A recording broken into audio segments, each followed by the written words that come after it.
अस्सलाम वालेकुम dear students. Unit number 2 हम बायोलॉजी का पढ़ रहे हैं, 9th क्लास की बुक है ये।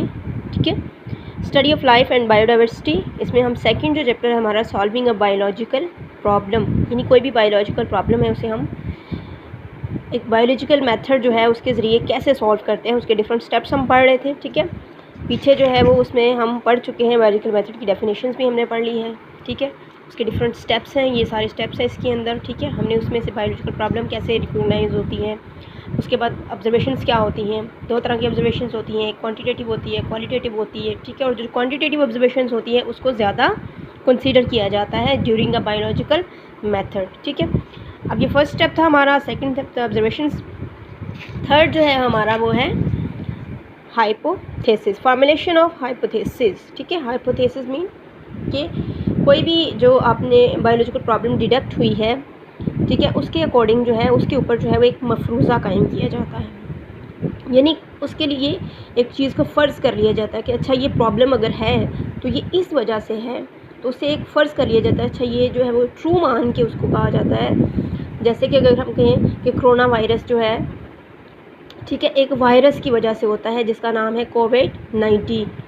ठीक है, तो ये हमने एक मफरूज़ा कायम किया, फ़र्ज़ कर लिया, लेकिन इसको प्रूव करने के लिए हमें फ़र्दर जो है वो काम करना पड़ेगा एक बायोलॉजिकल मेथड के अंदर।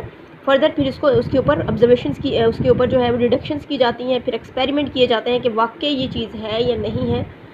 ठीक है, तो फॉर्मुलेशन ऑफ हाइपोथेसिस जो है वो हमारा थर्ड स्टेप होता है एक बायोलॉजिकल मेथड के अंदर। तो इसमें हम करते क्या हैं, observations do not become scientific observations until they are organised and related to a question, यानी रिलेटेड टू अ क्वेश्चन, यानी वो जो क्वेश्चन हमारे माइंड में आया है, ठीक है, जो कि एक बायोलॉजिकल प्रॉब्लम है।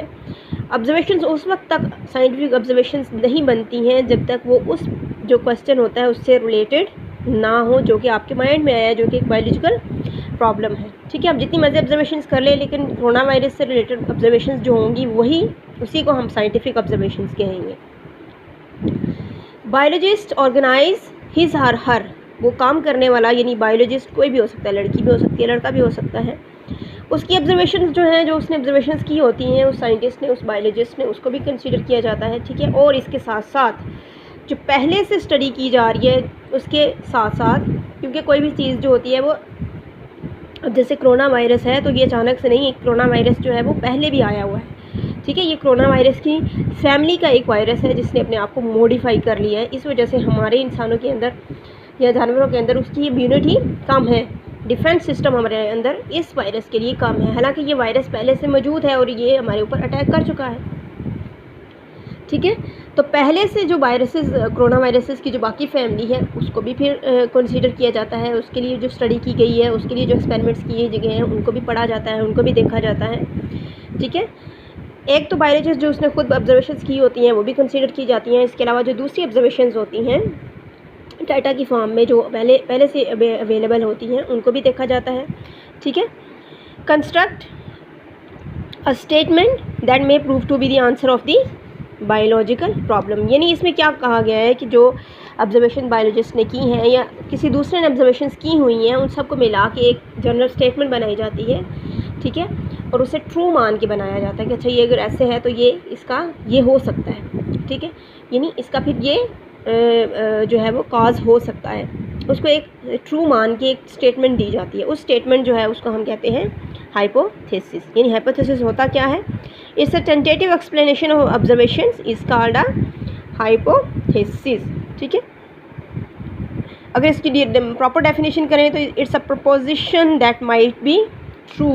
ठीक है, ये एक ऐसी बात होती है जिसको ट्रू माना जाता है कि अच्छा ये बात, इसके लिए ये वाली चीज़ जो है वो, अगर हम फॉर एग्जांपल मलेरिया की बात करें तो मलेरिया जो है प्लाज्मोडियम की वजह से कॉज होता है, तो हम जो है इसमें हाइपोथेसिस जो है वो क्या बनाएंगे कि Plasmodium is the cause of malaria. ठीक है, ये डिफरेंट ऑब्जर्वेशंस जो हैं वो की गई और उसके बाद जो बताया गया कि प्लाज्मोडियम जो है वो कॉज होता है मलेरिया को, ये हमारे पास क्या आ गया उसका हाइपोथेसिस, क्योंकि हमने इसको ट्रू मान के बात की है। एक जो जनरल एक हाइपोथेसिस होता है उसके लिए जो प्रॉपर करैक्टरिस्टिक्स होती हैं एक अच्छे हाइपोथेसिस की, वो यहाँ पे आपको दी हुई है। ठीक है, it should be a general statement होनी चाहिए, आम सी स्टेटमेंट होनी चाहिए, it should be a tentative idea होना चाहिए। ठीक है। It should agree with available observations, जो पहले से ऑब्जर्वेशंस हैं उनके साथ भी एग्री होना चाहिए। It should be kept as simple as possible, जितना हो सके उसको सिंपल रखें, जनरल सी स्टेटमेंट दें। It should be testable and potentially falsifiable, यानी उसको टेस्ट भी किया जा सके, उसके ऊपर एक्सपेरिमेंट भी किए जा सकें और एक्सपेरिमेंट ही उसको प्रूव किया जा सके, और अगर वो गलत है तो उसको पोटेंशियली फाल्सिफाइएबल भी हो, रिजेक्ट भी हम कर सकते हो। In other words there should be a way to show the hypothesis is false, a way to disprove the hypothesis, ठीक है। यानी अगर वो प्रूव नहीं हुआ एक्सपेरिमेंट के बाद तो उसे डिसप्रूव जान के जो है वो उसको रिजेक्ट भी किया जा सकता हो, ठीक है। अब बायोलॉजिस्ट क्या करते हैं, बायोलॉजिस्ट हाइपोथेसिस जो है उसको क्रिएट करने के लिए रीजनिंग यूज़ करते हैं, ठीक है। तो ये जो लाइन है ये आपने याद रखनी है कि biologist use reasoning to formulate a hypothesis, ठीक है। यानी वो रीजनिंग के साथ जो है वो एक ट्रू स्टेटमेंट को डेवलप करते हैं, एक मफरूज़ा बनाते हैं कि अच्छा फ़र्ज़ कर लेते हैं कि ये ऐसे होता है, तो फिर जो है उसके लिए वो रीजनिंग जो है वो यूज़ करते हैं, ठीक है। उसके बाद जो हमारा फोर्थ स्टेप होता है उसके बाद होता है डिडक्शंस। डिडक्शंस में क्या किया जाता है, डिडक्शंस कॉन्सिक्वेंस, लॉजिकल कॉन्सिक्वेंस होती है हाइपोथेसिस की, कि उसको लॉजिकली जो है वो बयान किया, अच्छा कि अगर ये ऐसे हो सकता है तो फिर ये ऐसे होगा, ठीक है।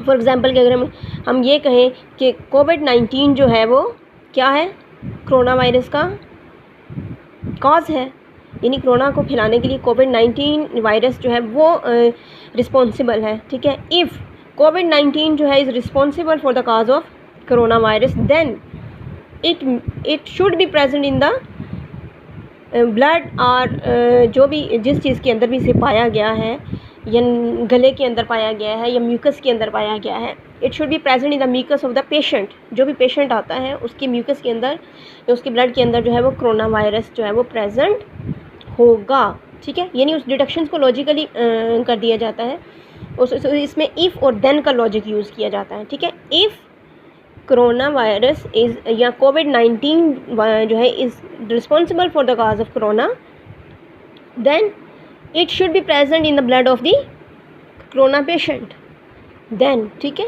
ये अगर वो कॉज है कोरोना कोविड-19 तो इसका मतलब है कि कोविड-19 जो है वो तमाम कोरोना के पेशेंट्स जो हैं उनके अंदर वो प्रेजेंट होना चाहिए, ठीक है। तो ये हम डिडक्शंस जो है वो बायोलॉजिस्ट जो होते हैं वो डिडक्शंस जो है वो इफ़ और देन का लॉजिक जो है वो यूज़ करते हैं, ठीक है। तो यहाँ से आपने इसकी डिफ़ाइन किया, इफ़ और देन का इसमें लॉजिक इस्तेमाल किया जाता है, ठीक है। उसके बाद जो मोस्ट इंपॉर्टेंट स्टेप होता है बायोलॉजिकल मेथड के अंदर वो होता है एक्सपेरिमेंट, ठीक है। यानी एक्सपेरिमेंट जब तक नहीं करेंगे तो एक्सपेरिमेंटली वो प्रूव नहीं होगा जब तक हाइपोथेसिस जो भी बनाया गया है, जो बायोलॉजिकल प्रॉब्लम आई है। अब जैसे कि एक्सपेरिमेंट्स हो रहे होते हैं, डिफरेंट एक्सपेरिमेंट्स भी कर रहे हैं, ठीक है। और उसमें कौन से होते हैं, दो चीज़ें होती हैं, उसमें एक कंट्रोल ग्रुप होता है, ठीक है, और एक एक्सपेरिमेंटल ग्रुप होता है। कंट्रोल ग्रुप जो होता है उसके अंदर वो तमाम एक्सपेक्ट्स रखे जाते हैं जिसके अंदर वो जिसको हमने कंट्रास्ट करना होता है, यानी एक कंट्रोल ग्रुप का और एक एक्सपेरिमेंटल ग्रुप दोनों का कंट्रास्ट किया जाता है। कंट्रोल ग्रुप में हम वो चीज़ रखते हैं, ठीक है, ऐसे पेशेंट्स रखेंगे या ऐसी चीज़ रखें। फॉर एग्ज़ाम्पल कि यहाँ पे अगर आपकी बुक के अंदर दिया हुआ है, ठीक है, साइंस के अंदर जब doing experiment it must be a controlled experiment होना चाहिए। वो कैसे, the scientist must contrast an experimental group with the control group. एक एक्सपेरिमेंटल ग्रुप को एक कंट्रोल ग्रुप के साथ कंट्रास्ट किया जाता है, जिससे बहुत आसानी के साथ हमें पता चल जाता है कि ये चीज़ अच्छा इसमें है, इसमें हमने ये चीज़ नहीं रखी थी तो इसमें ये नहीं वो चीज़ जो है वो डेवलप नहीं हुई, इसका मतलब है कि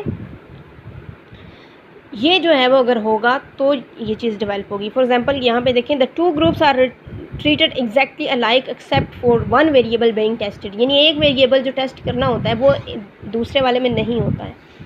for example in an experiment to test the necessity of carbon dioxide, यहाँ पे एक एग्जांपल दी हुई है, ठीक है, एक एक्सपेरिमेंट है नेसेसिटी ऑफ कार्बन डाइऑक्साइड, यानी कार्बन डाइऑक्साइड जो है वो प्लांट्स जो होते हैं फोटोसिंथेसिस का प्रोसेस करते हैं उसके लिए उसे कार्बन डाइऑक्साइड जो है वो रिक्वायर्ड होती है, ठीक है। तो अब कार्बन डाइऑक्साइड कितनी ज़्यादा ज़रूरी है फोटोसिंथेसिस के प्रोसेस के लिए, उसको देखने के लिए जो है वो हम कंट्रास्ट कराएंगे एक कंट्रोल ग्रुप में कौन सी प्लांट आ जाएगा, plant with freely available carbon dioxide, एक ऐसा प्लांट जिसको कार्बन डाइऑक्साइड फ्रीली अवेलेबल है, ठीक है, यानी उसे कार्बन डाइऑक्साइड की कोई जो है वो डेफिशिएंसी नहीं है।